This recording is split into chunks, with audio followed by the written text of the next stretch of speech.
How to beat procrastination. And so Pranav said we need to do a video on how to beat procrastination.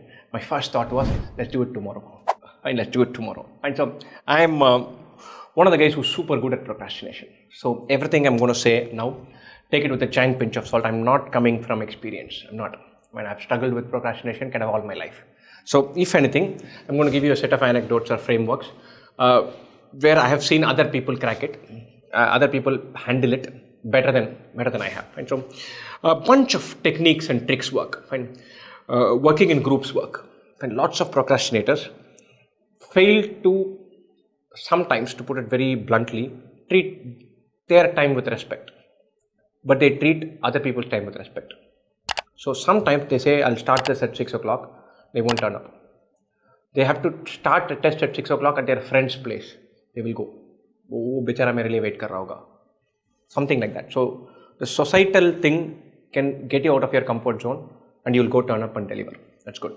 Second thing is giving yourself, this works for me, giving yourself very measurable, tangible, numerical targets. And for me, if I'm procrastinating something, that's because my project is ill-defined. If I say, I will prepare for CAT today for some time, it won't work. If I'm having a bad day and I say 14 minutes of quant, one puzzle, one passage in RC, then I can work myself up. Yeah, so Andre Agassi in his autobiography says this, one of his games gets delayed, gets postponed to the next day. And he's a beaten man. He can't recover. He's a better player and he's beaten up. His coach apparently comes up to him and says, 28, Andre, 28. He doesn't understand. Just 28, Andre, just 28. And he doesn't get it. He goes mad. He says, what are you blabbering? It's going to take you 28 minutes. I need you to be switched on for 28 minutes. If it goes to 29 minutes and you lose, I don't care. So the fact that he has to be on court for only 28 minutes makes him see through the whole thing. And he's out in 28 minutes. He's won the match. He's the better player. But he can't, the specificity of the target drives him. And so linked to specificity is promising yourself a treat. You say, look, I'm very keen to watch one episode of this sitcom and 1.5 things of this series. Okay, I'm going to watch something for 40 minutes. If I deliver something for 50 minutes, I'll treat myself with that. That's all right. That works. And we're all, I'm operating under the entire framework that we are fallible. We're super fallible. We're given to temptation. We're trying to create mechanisms to offset that. And having an entire system completely based on the discipline of a monk doesn't work for me. So I need to have mechanisms to beat the system. And so the specificity works.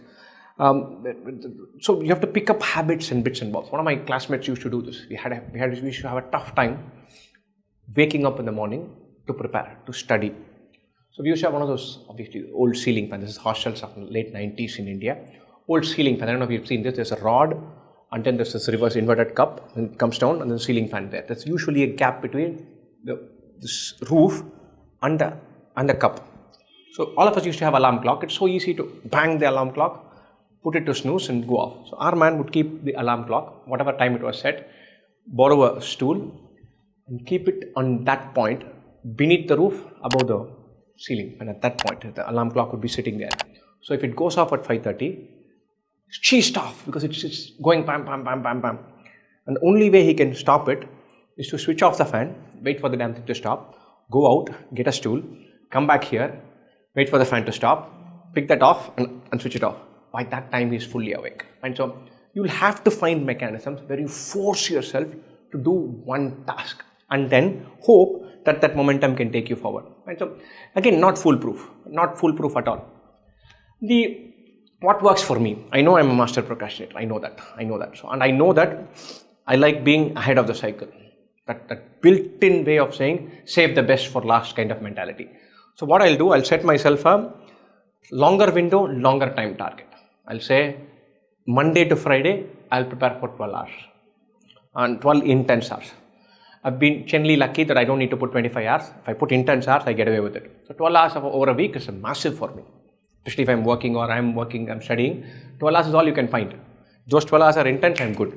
12 hours over 5 days, I'll do 4 hours in day 1, 4 hours in day 2. Because I want to hit 12 hours. I'm driven by that. And then automatically my reward system kicks in. And then I somehow scramble and see the 12 hours by 5th day. And my 3rd day and 4th day I'm goofing off. But my 12 hour over 5 day gets built. And so For me, the not discipline driven, but overall bucketed target driven thing works. Again, a trick, something to kind of mess with our brain and say, hey, you've got to handle this. You've got to figure out a way to handle this. Fine. So, for me, discipline, planned execution day after day never work, but relentlessly bouncing back worked. So my strength was not that fact that 6 days out of 6 I'll wake up and do something. My strength would be that if I do it on day 1 and day 2, if I have bad day 3 and day 4, I can very easily pick myself on day 5 and day 6. Either be the person who's doing 6 out of 6, or you need to be able to bounce back and pick yourself up better. The great scenario is being disciplined. Failing which, be relentless. Pick yourself up and have a crack again. So you will have to either guilt trip yourself on your own, set specific targets and work with it. Work with a team where somebody can nudge you and prod you. Create a target setting in different ways where you can mix things up. Anchor around measurable metrics like marks and number of marks that you take, and keep trying. Very often the worst thing that happens is we just lose track and then just fall back and say, I do procrastinate, kya kar sakta hai? Don't fall into the defeatist, this is who I am paradigm. That's the worst. Whatever it is, pick yourself up and launch again. As I said, several times I've failed miserably. There have been projects I've postponed for years. And so, and it's not coming from a position of, look, I've cracked this procrastination thing. I have not. It'll probably take me another 10 years to get 10% better. Right? So, a bunch of things I've seen people do really well. Few things that have worked for me. Bunch of things that I'm keen to try. And so, if you have some great ideas, if you have some other anecdote, if you have something different that has worked for you, that you've seen work, that you think someone else can do, stick it in comments. Maybe it works for another 10 guys who have stuck up on this idea, and it worked for them for 3 months.